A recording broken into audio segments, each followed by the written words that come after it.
গুছাইয়া গাছাইয়া loan, বেশি দিন পাইবেন না সময়।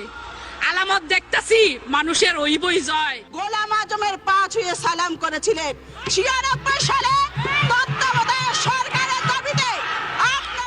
নির্বাচনে ৩০০ আসনের মধ্যে ১০টি আসনে নারী প্রার্থীকে মনোনয়ন দিয়েছিল বিএনপি, যার মধ্যে বিজয়ী হয়েছেন ৬ জন। তবে সংসদে বিএনপির ২১০ জন নির্বাচিত সংসদ সদস্যের পাশাপাশি সংরক্ষিত নারী আসনে আরও প্রায় ৩৫ জন নারী সদস্যকে দেখা যাবে।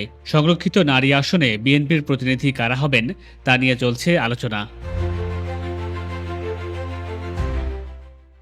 এবারের নির্বাচনে হেরে যাওয়া বিএনপির ৪ জন নারী প্রার্থী হলেন যশোর ২ আসনে মোসাম্মদ সাবিরা সুলতানা, শেরপুর ১ আসনে সানসিলা জেবরিন, ঢাকা ১৪ আসনে সানজিদা ইসলাম তুলি এবং মাদারীপুর ১ আসনে নাদিরা মিঠু।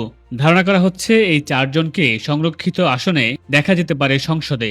এছাড়া ২০০৮ সালে বিএনপির সংরক্ষিত নারী এমপি ছিলেন ৫ জন। তাদের মধ্যে রেহানা আক্তার রানু, রাশেদা বেগম হীরা, শাম্মী আক্তার, আশরাফি আক্তার পাপিয়া এবং নীলুফার চৌধুরী মনিকে আবারও দেখা যেতে পারে সংসদে। সঙ্গীতশিল্পী কনক চাপা এবং বেবি নাজনীন বিএনপির মনোনয়ন চেয়েছিলেন, কিন্তু শেষ পর্যন্ত মনোনয়ন না পেলেও এই দুই শিল্পীকে দেখা যেতে পারে সংসদে।